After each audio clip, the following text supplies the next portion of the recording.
Hello అండి అందరికీ ఎలా ఉన్నారండి బాగున్నారా? ఇంక ఈరోజు వచ్చేసి నేను టమాటాను ఎండు చేపలతో కర్రీ చేయబోతున్నానండి. సో దానికోసమని ప్రిపేర్ చేసుకుంటున్నాను. చాలా రోజులు అయిపోతుంది కదండి. ఫోన్ కొంచెం ట్రబుల్ ఉంటుంది, దానికి తోడు ఈ ఎండలు హెల్త్ కొంచెం ఇష్యూస్. సో వీటన్నిటి వల్ల నేను కొంచెం వ్లాగ్స్ అనేవి డిలే అవుతున్నాయి. దయచేసి ఏమనుకోకండి, ఓకేనా? అండ్ ఈరోజు వచ్చేసి ఇది ఏం పెద్దగా ఉండదండి రెసిపీ. మంచిగా టమాటాలు ఆనియన్స్ కట్ చేసేసుకొని ఇక్కడ చూపిస్తున్నాను చూడండి. టమాటాల్లో మిడిల్లో కొంచెం గట్టిగా ఉంటుంది కదా, అది కూడా తీసేసుకుంటే చక్కగా తొందరగా క్విక్గా ఉడికిపోతాయి అన్నమాట. అదే ఇక్కడ చూపిస్తున్నాను. ఇంకా రెసిపీ వచ్చేసి ఏం లేదండి, టమాటాలు పచ్చిమిర్చి ఆనియన్స్ కరివేపాకు కట్ చేసుకొని చక్కగా ఆయిల్లో మనం నీట్గా కొంచెం వెనిగరను రాక్ సాల్ట్ వేసి చక్కగా కడిగి పెట్టేసుకుంటే ఆ ఎండు చేపలు అసలు స్మెల్లే ఉండవు. కనీసం చేతికి కూడా స్మెల్ పట్టదండి, అంత బాగుంటుంది కుక్ చేసేటప్పుడు. సో ఆ చేపల పేరేంటో తెలియదు కానీ రొటీన్గా ఎలా వండుతారో అలాగే వండేస్తాను. కానీ కర్రీ మాత్రం చాలా బాగా కుదిరిందండి. రెసిపీ ఎంత బాగుందంటే అంత బాగుంది, ఏం వేయలేదు కాబట్టి బాగున్నట్టుంది. సో అదనమాట. స్మెల్ అయితే అస్సలు రాదు. అన్నీ తినాలండి, అన్నీ తింటేనే హెల్త్కి కూడా కొంచెం బాగుంటుంది. సో ఇది కర్రీ వచ్చేసి నేను మా బాబు తింటాము. మా బాబు అస్సలు తినదు, కనీసం ముట్టను కూడా ముట్టదు, ఆమెకు అసలు నచ్చదు, అదనమాట. ఇంక ఇక్కడ వచ్చేసి రెసిపీ చేస్తున్నాను. ఎండలు ఏం కొడుతున్నాయండి బాబు, అల్లాడిపోతున్నాం, అసలు ఉండలేకపోతున్నాం. ఇంట్లో వేడిగా అయిపోతుందన్నమాట. అట్లా ఆయిల్ వేసి ఒక 3 టేబుల్ స్పూన్ ఆయిల్ పడుతుందండి రెసిపీకి, అంతే. ముందు 1 టేబుల్ స్పూన్ ఆయిల్ వేసి చక్కగా కొద్దిగంత సాల్ట్ వేసి ఆ ఎండు చేపలు అనేవి వేయించేసుకుంటే సరిపోతుంది. ఇంకేం లేదండి, ఉల్లిపాయలు పచ్చిమిర్చి కరివేపాకు వేసి అవి వేగిన తర్వాత సాల్ట్ యాడ్ చేసుకోవాలి. టమాటా వేసేసి అది మగ్గిన తర్వాత కారము తగినంత ఉప్పు చూసుకొని ఒక చిటికెడు ఒక 1/2 టీ స్పూన్ వరకు జీలకర్ర పౌడర్ యాడ్ చేసుకుంటే అయిపోతుంది. నాకు ఈ తాలింపు అంటే చాలా భయం అండి బాబు, చిన్నగా వేస్తూ ఉంటాను, కొంచెం అప్పుడప్పుడు పారిపోవాల్సి వస్తుంది కూడా ఈ తాలింపు వేయడానికి. సో అదనమాట. ఇంకంతేనండి, పవర్ ప్రాబ్లం ఉంది, దానికి తోడు వస్తుంది పోతుంది ఎప్పుడు వస్తుందో ఎప్పుడు పోతుందో కూడా తెలియదు. పోనీ పవర్ వచ్చిందా అంటే మళ్ళీ లో వోల్టేజ్ అయిపోతుంది. ఇక్కడ వేగినాయా లేదా అని చెక్ చేస్తున్నాను. చిన్న పీస్ తీసుకొని చాలా బాగా వేగిపోయాయి అన్నమాట.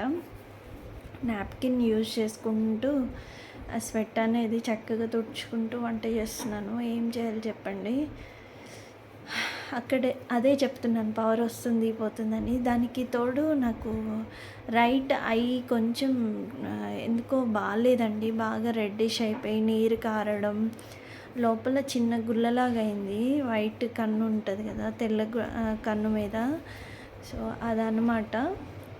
హెల్త్ అప్ అండ్ డౌన్ అవుతూ ఉండడం వల్ల వ్లాగ్స్ కూడా లేట్ అయిపోతున్నాయి. ఇదేమంత ఫుల్ డే వ్లాగ్ కాదండి, నార్మల్గా రెసిపీ ఈవినింగ్ వ్లాగ్ కొంచెం అలా షూట్ చేసి పెట్టాను అనమాట. సో మ్యాక్సిమం నెక్స్ట్ టైం నుంచి రెగ్యులర్గా పెట్టడానికే ట్రై చేస్తాను, ఓకేనా? కొంచెం చింతపండు అండి, చిన్న సైజు చింతపండు కొంచెం నానబెట్టుకోండి కడిగి. చింతపండు గుజ్జు అనేది కొంచెం పిసికి అందులో వేసేస్తే సరిపోతుంది, ఎక్కువ ఏం అవసరం లేదు. రెసిపీ చాలా సింపుల్, చాలా ఈజీ. నేను ఆల్మోస్ట్ 6 కిలో టమాటాలు కట్ చేశాను, ఒక 4 మీడియం సైజ్ ఆనియన్స్ కట్ చేశాను, అంతే. మా ఇంటి పక్కన ఉన్న అమ్మమ్మకి ఇస్తే ఎన్నిసార్లు అడిగిందోనండి, 2 రోజుల వరకు చెప్తానే ఉంది, కర్రీ చాలా బాగుందమ్మా, కూర చాలా బాగుందని. ఇక్కడ ఏంటంటే నేను అన్నిసార్లు సాల్ట్ వేయడం చూపిస్తున్నాను కదా, ఎక్కువైపోతుందేమో అనుకుంటారని మళ్ళీ చూపిస్తున్నాను అనమాట. అది చాలా చిన్నది ఆ సాల్ట్ స్పూను, దాంతో చిటికెడు 2 స్పూన్లు అట్లా యాడ్ చేసుకొని టేస్ట్ చెక్ చేసుకుంటూ కుక్ చేస్తాను అనమాట. సో చూసారా, అవన్నీ మగ్గిపోయాయి. మా ఇంట్లో కొంచెం టమాటా పీస్ ఉన్నా కానీ తినరు, బాగా స్మాష్ చేయాలి. సో కొంచెం మగ్గిన తర్వాత దాన్ని నలిపేస్తాను అనమాట. ఇక్కడ అదే చూపిస్తున్నాను. కన్ను బాగా వాటర్ వచ్చేస్తుందని. మరీ మొన్న 3 డేస్ అయితే బాగా వాటర్ వచ్చేసిందండి. అసలు కన్ను తెరవడానికి కూడా లేదు.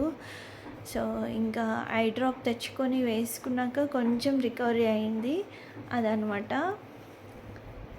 అట్లా ఇంకా ఆ రోజు షూట్ చేసింది ఉంది కదా, దాన్ని ఎడిట్ చేసి పెడుతున్నాను. అంతకుముందు అయితే అసలు ఊరికే ఇట్లా కన్ను సన్లైట్ వస్తే చాలు గబగబా నీళ్ళు వచ్చేస్తూనే ఉన్నాయన్నమాట. టమాటాలు ఎలాగో మగ్గిపోయాయి కాబట్టి ఆ చిన్న సైజు నిమ్మకాయ సైజు అంత చింతపండు నానబెట్టుకొని పులుసు పిసికి పోసేస్తున్నాను అనమాట. ఇంకంతే అండి, చక్కగా కొంచెం కారం యాడ్ చేసుకొని కొంచెం ఒక చిన్న టీ గ్లాసు వాటర్ యాడ్ చేసుకుంటే ఆ పులుసు రసం అనేది చక్కగా ముక్కలకి టమాటాకి మంచిగా పడుతుంది అనమాట. దగ్గరకు అయ్యి టేస్ట్ బాగుంటుంది. దీనికి పెద్ద రెసిపీ ఏమీ కాదు ఇది. ఓకేనా అండి? సో ఈ వీడియో కంటెంట్ బాగున్నా, నేను చెప్పే ఈ వాయిస్ మాడ్యులేషన్ మీకు బాగున్నా, ఓకే చూడాలనిపిస్తుంది అని అన్నా, ప్లీజ్ దయచేసి తప్పకుండా కామెంట్ బాక్స్లో చెప్పండి. ఓకేనా? ఏదో ఒకటి కమెంట్ చేయండి. సో ఏదైనా మిస్టేక్స్ ఉన్నా కానీ చెప్తే మళ్ళీ దాన్ని రెక్టిఫై చేసుకొని నెక్స్ట్ టైం చేయడానికి ట్రై చేస్తూ ఉంటాను. సో అదన్నమాట. ఇంకా వేయించిన ఈ చేపలు కూడా ఉన్నాయి కదండి, దగ్గర పడిపోయిన తర్వాత ఆ పులుసు పోసి కారం వేసి చిటికెడంతా ఒక 1/2 టీ స్పూన్ జీలకర్ర పౌడర్ వేసేసాను అనమాట. అది మొత్తం వాటికి పట్టేస్తుంది. అలా కలిదిప్పి ఒక 5 మినిట్స్ అట్లా ఉంచితే మగ్గిపోతుంది కర్రీ. ఇంకా అంతే అండి, రెసిపీ అయిపోతుంది. ఏమీ లేదు, కానీ టేస్ట్ మాత్రం ఎంత బాగుంటుందో అదిగో చూపిస్తున్నాను చూడండి. అంతే, ఇంకేముండదండి కర్రీ. దీనికి పెద్ద చెప్పాలి అన్నది కూడా ఏం లేదు. ఇక్కడ వచ్చేసి టైము 5:30 అయిందండి. ఎండ చూడండి నిట్ట మధ్యాహ్నం ఉన్నట్టుంది. అస్సలు ఎంత లైటింగో. వాకిలు ఉడుద్దాము, మొత్తం గాలికి ఎక్కడెక్కడ చెత్త అంతా వచ్చేసిందని చెప్పేసి నీట్గా ఉడుద్దామని వచ్చాను. ఇంక మా పిల్లలేమో మట్టితోని, మామూలు మట్టితోని బంకమట్టి చేస్తామని తయారయ్యారు. ఆడ చెట్ల కాడ మట్టి ఉంటే అది కొంచెం తీసుకుంటాం. మరి ఎంతవరకు వర్కౌట్ అయిద్దని చూస్తే అసలు ఏం వర్కౌట్ కాలేదు. అది ఎక్కడో ప్రాసెస్ దెబ్బతింది. యూట్యూబ్లోనే చూసారంట. సో అది వాళ్ళు చేస్తుంది అక్కడ. ఇంకా హెయిర్ కూడా కోమ్ చేసుకొని కాసేపు బయట కూర్చుందామని నేను మా పాపకి ఇద్దరం హెయిర్ కోమ్ చేసుకున్నాము. ఏమంటే మార్నింగ్ ఈవినింగ్ కోమ్ చేసుకున్నా కానీ చిరాగ్గా ఉంటుంది. తొందరగా ఈ ఎండాకాలం వెళ్ళిపోతే బాగుండండి. అస్సలు ఉండలేకపోతున్నాం. ఎంత ఉక్కపోసేస్తుందో, బాగా స్వెట్ వస్తుంది కదా. ఏంటంటే పల్లెటూరు బాగానే ఉంటుంది కానీ పవర్ వచ్చేవరకు చుక్కలు చూపిస్తుందండి. ఈ పిసిఓడి ఏందో, హెయిర్ అంతా హెయిర్ ఫాల్ అయిపోయి బాగా థిన్ అయిపోయింది. అస్సలు థిక్నెస్సే లేదు. ఇంక ఇక్కడ మా ఖుషికి కూడా హెయిర్ కోమ్ చేసేస్తున్నాను. ఒకటే ఆటలు, బయటికి వదిలితే చాలు ఆట ఆడుకోవడానికి ముందు ఉంటారు. సో 5:30 అయినా బయటికి రావడానికే వీలు లేకున్నంత ఎండ కొట్టేస్తుందండి. అసలు ఎంత ఎండ అంటే అంత ఎండ. ఇక్కడ మొత్తం ఇద్దరం తలదు వేసుకొని కాసేపు బయట కూర్చుందామని చూస్తున్నాము. చూసారు అసలు ఆ గేట్లో నుంచి లైటింగ్ చూడండి ఎట్లా కొడుతుందో. ఒకటే ఉక్కిపోతుంది. ఏమి ఎండలో ఏమో. తొందరగా ఈ సమ్మర్ వెళ్ళిపోతే బాగుండనిపిస్తుంది, తట్టుకోలేకపోతున్నాం. ఇంకా బయట కూర్చుందామని బయటకు వచ్చేసరికి ఆ పక్కింటి అమ్మమ్మ వచ్చింది. సరేలే అని చెప్పేసి చిక్కుడుకాయలు తీసుకొచ్చుకొని ఒలుచుకుంటున్నా. నేను ఈలోపు కొంచెం చల్లగా ఉంటుంది కదా, బయటన్నా గాలి వస్తుందేమో అని ఒలుస్తుంటే సర్లే అని వచ్చింది. దానికేమో కొంచెం వినపడదు అనమాట, సైగలు చేసి చెప్పాలి. ఇంకా నేను కూడా ఒలుస్తానని హెల్ప్ చేస్తుంది.